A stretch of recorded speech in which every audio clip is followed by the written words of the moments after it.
என்னது சென்னை ஏர்போர்ட் ஆப்போசிட்ல mid night பிரியாணியா?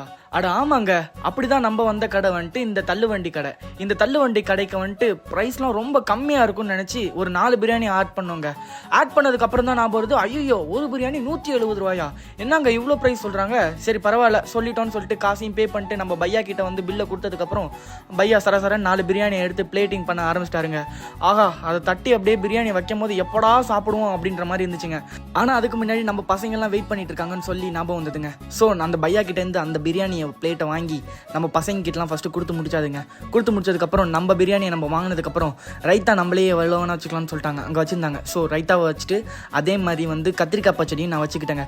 வச்சு அதை அள்ளி டேஸ்ட் பண்ணி பார்த்தா நல்லாவே இல்லை, எனக்கு பிடிக்கல. பட் நிறைய பேத்துக்கு பிடிச்சிருக்கலாம், என் கூட வந்தவங்களையும் பிடிச்சிருக்குன்னு தான் சொன்னாங்க. உங்களுக்கும் நம்ம போடுற வீடியோஸ்லாம் பிடிச்சிருந்தா மறக்காமல் நம்ம சேனலை சப்ஸ்கிரைப் பண்ணி வச்சுக்கோங்க. அடுத்த வீடியோவில் சந்திப்போம். அதுவரை உங்களிடம் விடைபெறுவது அர்ஷத் வ்ளாக்ஸ்.